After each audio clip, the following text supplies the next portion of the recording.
Hey team, this is Jason Fairfield in Orlando at the AAP protest. I'm going to tell you folks about the origin of the use of intact in our movement and where the words intactivist and intactivism come from.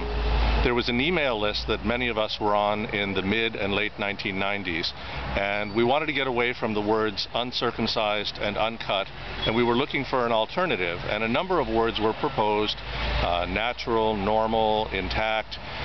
Most people thought intact was a pretty good word to use. There was some dissent. There were people initially who said, no, that's a bad word and it's going to send a message to other people, circumcised people, that there's something wrong with them. But we felt that it was more important to focus on the feelings of those people who were whole and those who wanted to keep their children whole. So intact became the word that we mostly used in the movement as a substitute for uncircumcised or uncut.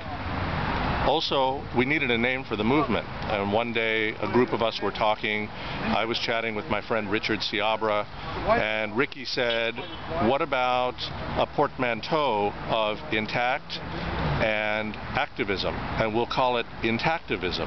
And that seemed pretty clever, and from that naturally flowed the word intactivist.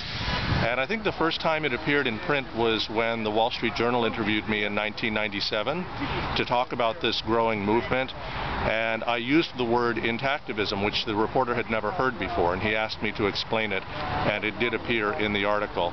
So it's been about 15 years now that that word has been in common usage, and we're hoping for the day where intact, intactivism, and intactivist make it into all the major dictionaries as the appropriate non-pejorative words to use for what we stand for.